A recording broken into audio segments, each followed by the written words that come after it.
Bon. Boubou, comment tu te sens? Non, je sens bien. Bien, voilà, ta boîte, tout. Tolo bon, tolo mon heure quoi, mais moi, il y a comme ça, nuit, et quand on va à la fois, je suis mort quoi. Donc, c'est que, si ma si moi c'est là, bon, mais t'as ça nuit. Chaque heure faut y aller là. Chaque heure faut aller quand on va y pour serrer à katuka. Atinge bouillir tolo tout côté. Non mais comme ma fouta mon quoi, mon dambo quoi, pêcher, non, ma fouta un peu ma oui quoi. Regarde un peu dans le sac, l'huile d'olive là, ou pas? Ma oui quoi. Donc, on t'a boulot, on a déjà, moi ma belle nana, une boîte à nid à troisième. Donc, on t'a boulot, on a Prudence. Laisse. Il est au contrôle. Là où tu étais là, tu ne pouvais pas sortir. Oh. Mais tu es sorti. C'est délivré. Waouh. Non, Mokunzo, ça c'est vraiment le jour où quelqu'un... Salama, salama, bien-aimés dans le Seigneur, c'est bien moi votre sœur Déborah, l'humble servante du Seigneur et la vôtre aussi. Soyez puissamment bénis, au nom puissant de Yesaya.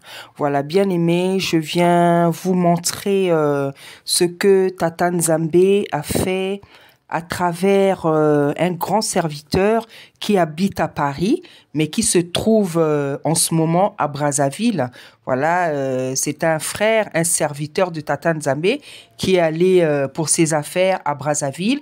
Et comme c'est un serviteur, le Seigneur est en train de l'utiliser puissamment au nom puissant de Yesaya Congo. Donc, ce frère-là, il a voyagé, il était parti à Brazzaville depuis le mois de juillet. Même depuis le mois de juin, hein, il était là-bas. Et c'est un frère avec un frère bantou avec lequel on discute beaucoup, on partage beaucoup. Il m'a découvert sur YouTube et depuis là, nous partageons beaucoup la parole. On s'échange ce que Tata Nzambe est en train de nous révéler les uns les autres sur la spiritualité Congo, le nom de Yesaya, toutes ces choses qu'on est en train de prêcher en ce moment. Voilà, donc ce frère-là, il est à Brazzaville en ce moment. Il est parti vers juin. Et avant qu'il parte en juin, j'avais beaucoup eu de prophéties pour lui. Donc, le Seigneur lui avait dit que quand il va arriver là-bas, il va guérir beaucoup de personnes, beaucoup de mamans au marché. Donc, il va guérir beaucoup de personnes. Et bien aimé, c'est vraiment ce qui s'est passé. C'est vraiment ce qui s'est passé. Donc là, en fait, je vais vous montrer quelques images de personnes qui ont été guéries à travers le don de guérison que Tata Nzambe lui a donné.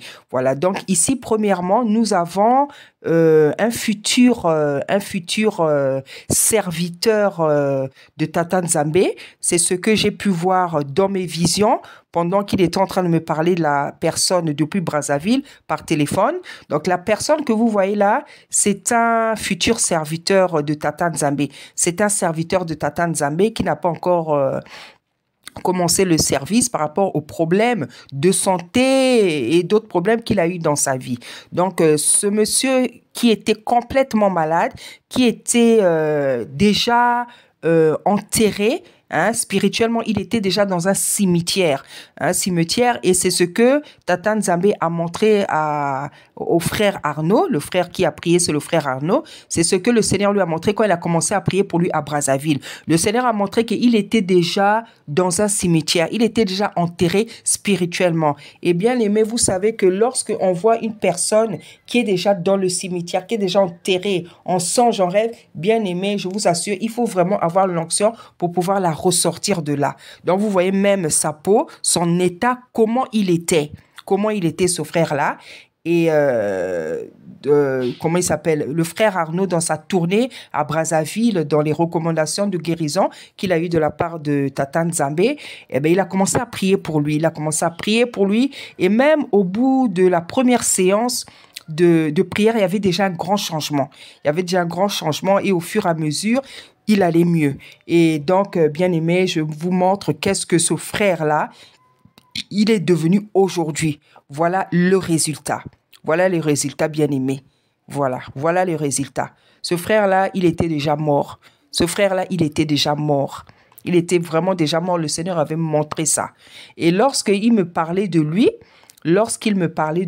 pendant qu'il me parlait de lui, j'avais vu une grosse Bible à côté de lui. Et j'ai dit, tu sais, ce frère-là pour lequel tu pries, c'est un serviteur de Tata Nzambe.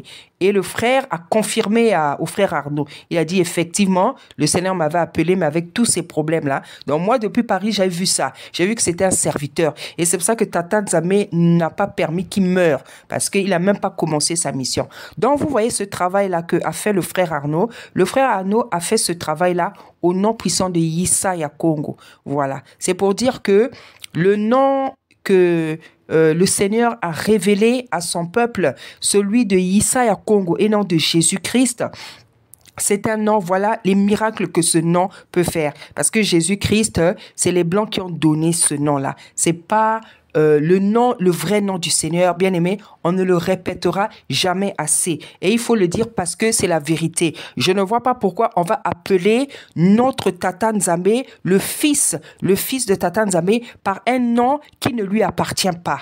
Voilà. Si Tata Nzambe a pu nous écouter, avec le nom de Jésus-Christ, si on a pu faire des miracles avec le nom de Jésus-Christ, et s'il y en a qui continuent à le faire parce qu'ils ne connaissent pas encore la vérité, à plus forte raison, quels sont les miracles que tu ne vas pas faire avec son vrai nom qui est Yesaya Congo. Donc voilà, bien aimé, je voulais vous montrer la puissance de son nom parce que c'est son véritable nom, ce que le frère a fait avec la puissance du nom de Yesaya Congo qui est le vrai nom du fils. Voilà, donc le deuxième témoignage, c'est toujours, donc c'était une maman qui avait un serpent dans le bras. Donc le Seigneur avait montré au frère Arnaud que elle était dans le monde des eaux. Il y avait un esprit des eaux qui était rentré. Il allait la retirer plutôt dans le monde des eaux. Et il y avait donc un serpent qui était rentré dans son bras. Et donc, le frère Arnaud a fait la même séance de travail, avec des prières à répétition. Et cette sœur-là, cette maman-là, elle habite au Cameroun. Donc, il a prié depuis le téléphone parce que lui, il est à Brazzaville. Il a prié tout simplement au téléphone parce que la Bible nous dit que Tata Nzambe n'est pas seulement un tata de près, mais il est aussi un tata de loin. Voilà donc ce qu'on a obtenu encore. Donc ce miracle-là a été fait aussi, bien aimé, au nom puissant de Yesaya Congo. Voilà, donc c'est pour vous montrer que ce dont on parle, les choses dont on parle, ce ne sont pas des aventures, c'est la réalité, c'est la puissance. Yesaya Congo, c'est le vrai nom du Fils et voilà les résultats au nom puissant de Yesaya Congo. Voilà, bien aimé, les témoignages que le frère est en train de vivre là-bas à Brazzaville, parce que jusqu'à présent, il est encore à Brazzaville, parce que normalement, il habite ici, il habite en province, ici, là, et il est allé pour des affaires, et donc il va revenir bientôt, et il est en train de guérir toute une série de personnes, parce que quand il a quitté Paris, c'est ce que le Seigneur lui a dit, à travers moi. Le Seigneur lui a dit qu'il va guérir beaucoup de gens et vraiment, il est en train d'expérimenter la prophétie que moi j'avais reçue. Donc voilà le travail et dans quelques jours, il va encore envoyer des vidéos pour montrer ce que Tata Nzambe est en train de faire avec lui. Voilà les témoignages que je voulais vous donner concernant à propos du travail que le frère Arnaud, le serviteur Arnaud, est en train d'opérer là-bas à Brazzaville. Voilà, soyez puissamment bénis, bien-aimés dans le Seigneur, au nom puissant d'Yesaya Congo. Merci.